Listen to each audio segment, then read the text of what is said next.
मुझे समझ नहीं आती कि हम कैसे मुसलमान हैं, अपने दीन के कहने के कैसे पैरोकार हैं कि अपनी नाजायज़ मुनाफाखोरी को बरकत का नाम दे देते हैं।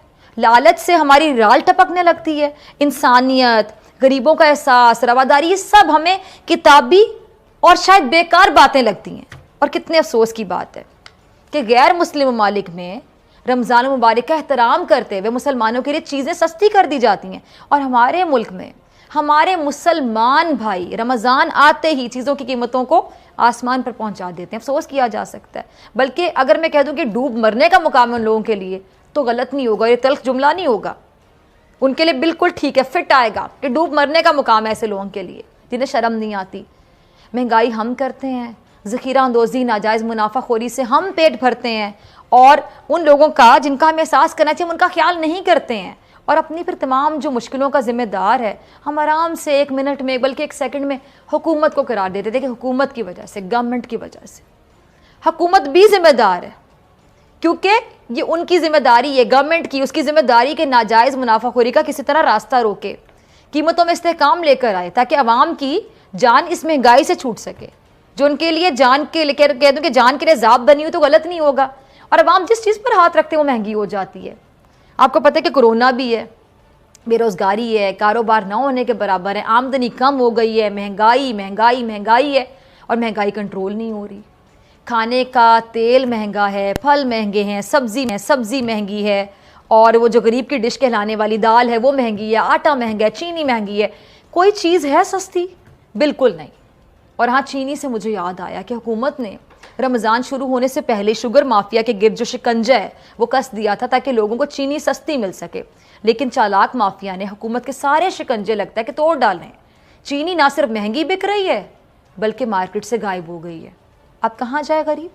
यूटिलिटी स्टोर, वहाँ भी चीनी के लिए लंबी लंबी लाइनें लग गई हैं। क्या गरीब की किस्मत में हर चीज़ के लिए लाइन में लगना रह गया है? जब जगह जगह ये मंजर होंगे तो फिर तब्दीली पर सवाल तो उठेगा ना कि कहाँ है तब्दीली।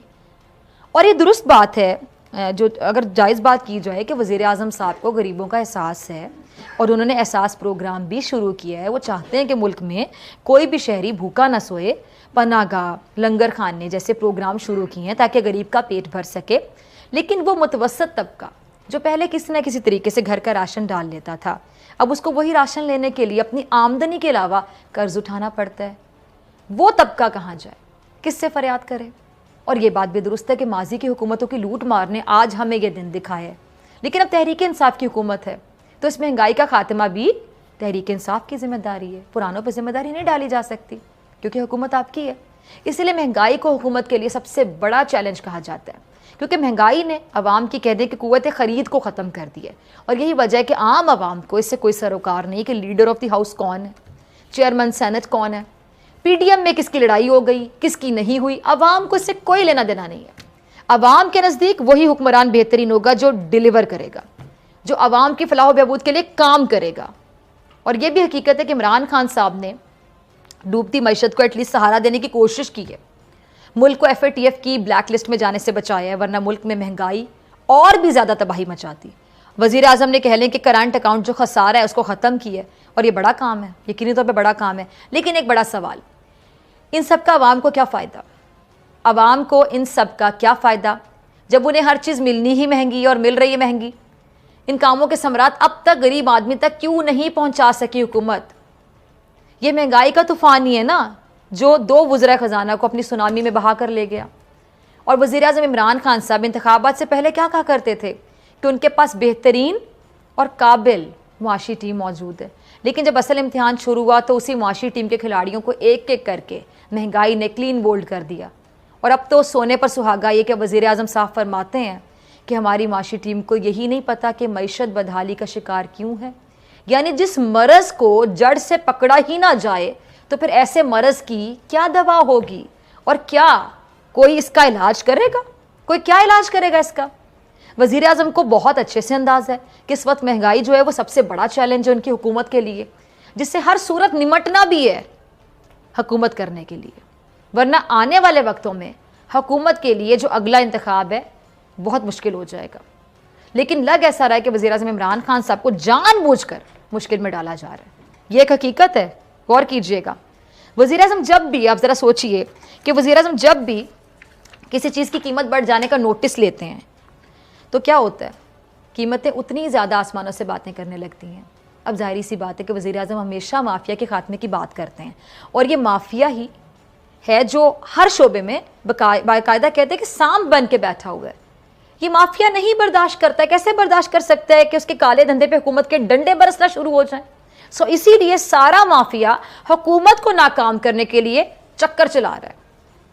रमज़ान मुबारक का मुकद्दस महीना, जहाँ पूरी दुनिया में बुनियादी अशिया की कीमतों में कमी कर दी जाती है, लेकिन हमारे मुल्क में उल्टी ही गंगा बहती है। अभी रमज़ान आया नहीं होता, लेकिन ज़ख़ीरा अंदोज़ और माफिया पहले ही आ टपकते हैं और दो दो हाथों से अवाम को लूटते हैं, और उनको कोई पूछने वाला नहीं होता। अब हुकूमत ने रमज़ान मुबारक में रमज़ान पैकेज का ऐलान किया, जिसमें अवाम को अशिया ज़रूरिया की कीमतों में छूट दी, लेकिन माफिया कोई बात हजम नहीं हुई कि अवाम तकलीफ से रिलीफ तक क्यों पहुंचे। तो क्या किया जी, हुकूमत की मुकर्रर करदा कीमतों को पसे पुश डालकर दुकानदार मन मर्जी के दाम वसूल कर रहे हैं। वो चीनी जिसने हुकूमत की ज़िंदगी में कड़वाहट घोल दी, वज़ीर आज़म इमरान खान साहब ने रमज़ान के मुकद्दस महीने में उसी चीनी का रेट 85 रुपये फ़ी किलो मुकर्रर किया, लेकिन अब ज़ख़ीरा अंदोज़ों की हट धर्मी देख लें कि चीनी कहीं मिल ही नहीं रही, नायाब हो गई चीनी, बिल्कुल ऐसे जैसे पहले आटा नायाब हो गया था, गायब हो गया था। फिर पेट्रोलियम बहरान पैदा कर दिया गया, और वज़ीर आज़म ने चीनी बहरान के ज़िम्मेदारों के गिर्द घेरा तंग कर रखा, और शायद इसी घेरे को तोड़ने के लिए ये लोग मिलकर हुकूमत को नाकाम बनाने की कोशिश में, साजिश कह लें इसे। हुकूमती इक़दामात को नाकाम बनाने की बाकायदा साजिशें हो रही हैं, लेकिन फिर भी वज़ीर आज़म माफिया को छोड़ने के लिए तैयार नहीं है। और इस हवाले से चाहे अपना हो चाहे पराया हो, वज़ीर आज़म सबको एक कानून के नीचे लाना चाहते हैं, एक कानून। उन्होंने तो अपने पसंदीदा तरीन जहांगीर तरीन तक को नहीं छोड़ा, और एहतसाब की भट्टी में उनको भी झोंक दिया, और फिर हुकूमत और जहांगीर तरीन में नोक झोंक शुरू हो गई। ऑपोजिशन खुद पर लगे करप्शन के दाग मिटाने के लिए इदारों पर सवाल उठाती रही। कहा गया कि जी इस्टेब्लिशमेंट के कहने पर इदारे ऑपोजिशन के खिलाफ कार्रवाई करते हैं। यही नहीं बल्कि अता ताड़े ने तो यहाँ तक कह दिया था कि इमरान खान चूंकि इंतकामी कार्रवाइयाँ कराते हैं, लिहाजा वज़ीर आज़म के साथ उनकी सियासी नहीं बल्कि ज़ाती लड़ाई होगी। और मुस्लिम लीग नून ये भी कहती है कि अगर उसको हुकूमत मिली तो फिर तहरीक इंसाफ की जमात के एक एक रुकन को जेल में डाला जाएगा। अब आप ज़रा अंदाज़ा कीजिए कि एक तरफ मुस्लिम लीग नून कानून को हुकूमत की लौंडी करार देती है, और दूसरी जानी मौका मिलने पर उसी कानून को अपनी लौंडी बनाने की बातें कर रही है, अलान कर रही है, खुलेआम कर रही है। अब कानून के साथ कौन खिलवाड़ कर रहा है, मेरा सवाल है। ये फैसला नाज़रीन मैंने आप पे छोड़ा, लेकिन ऑपोजिशन का जो मनफी रवैया है उसने कानून और एहतसाब के अमल को मशकूक कर दिया है। लेकिन वज़ीर आज़म ने ऑपोजिशन के यकतरफा एहतसाब के दावे के तासुर को कहते हैं कि ज़ाइल कर दिया, और जहांगीर तरीन साहब को कानून के कटहरे में ला खड़ा किया।